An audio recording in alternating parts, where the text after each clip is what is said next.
An apology can be a bridge to healing, or it can be a trap door to more pain. Here's how to tell the difference. In this video, we're going to learn the 7 unmistakable signs of worldly sorrow. We're going to learn the specific behavioral red flags that expose a narcissist apology as fake. In our last video, we laid the foundation. We established the critical biblical difference between godly sorrow and worldly sorrow. We talked about the why, but you might be asking yourself, how do I spot it? What does it actually look like and sound like? The performance can be so convincing, the tears so real, that it's easy to mistake a poisonous weed for a plant of healing and get pulled right back into the trap. Now, for those of you who are new, hi, I'm Shaneen. Welcome to Toxicity is Not Your Destiny,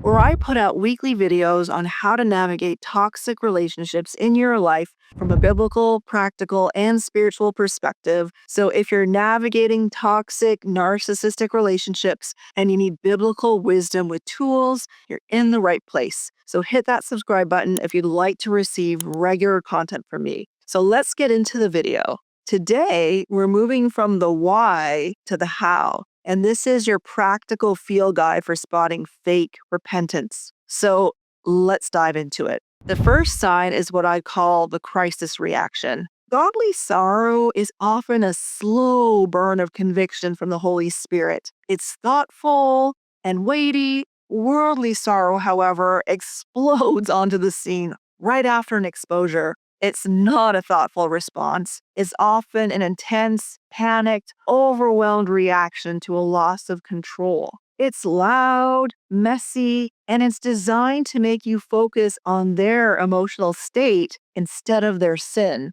So here's a quick gut check. Is their sorrow a quiet, humble seed of conviction? Or is it a loud, chaotic crisis designed to manage the disaster? Sign number 2. The self-pity monologue. When they talk about their sorrow, listen closely to the pronouns. A person with worldly sorrow will constantly talk about their pain, their loss, their ruined reputation. It sounds like, I can't believe this is happening to me, or my life is over.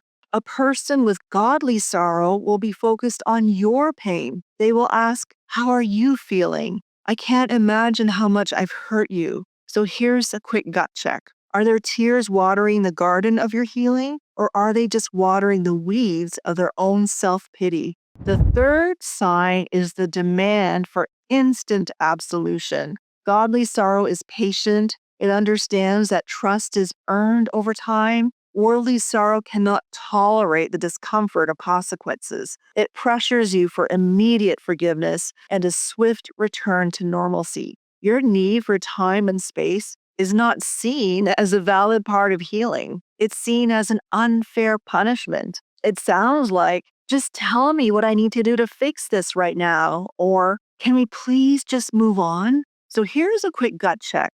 Is their apology a seed of healing that you can plant in your own time? Or is it a demand that puts you on a deadline? The fourth sign is the most classic of all, the blame shift. A true apology takes 100% ownership. A worldly sorrow apology will almost always contain a blame-shifting but or if. This little word is a powerful tool of manipulation because it transfers at least partial responsibility for their sin back onto you. It sounds like, I'm sorry I yelled, but you were pushing my buttons. That is not an apology. It's a justification with the word sorry attached to it. So here's a gut check. Does their apology stand on its own, or does it come with a hidden invoice attached, billing you for your part in their sin? Let's imagine a story about a couple named Sarah and Mark, which represents a story I've heard many times about couples.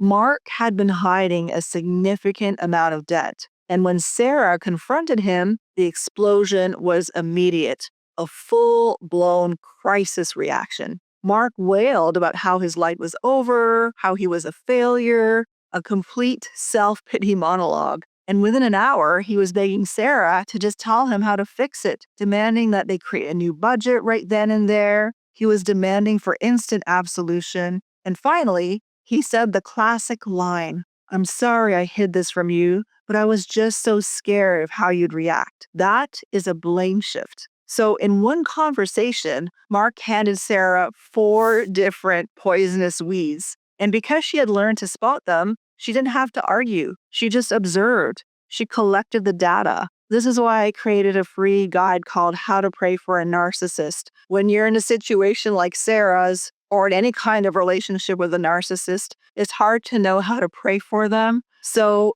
you can use this guide to help you pray some very specific prayers. So you can download that for free by clicking on the link in the description box below. So the 5th sign is what I call the fantasy future. This is a tactic called future faking. To get you back on board, a person with worldly sorrow will make huge sweeping promises. They'll promise to change or be a better person. But when you ask for specifics, there are none. It's a tactic to sell you on a fantasy future to get relief from the present. It sounds like, "I promise, from now on, everything will be different." So here's your gut check. Are they presenting you with a detailed, humble plan for change? Or are they selling you a vague, too good to be true fantasy? The 6th sign is the damage control confession. Godly sorrow brings everything into the light. Worldly sorrow only admits what has already been exposed. It's a calculated confession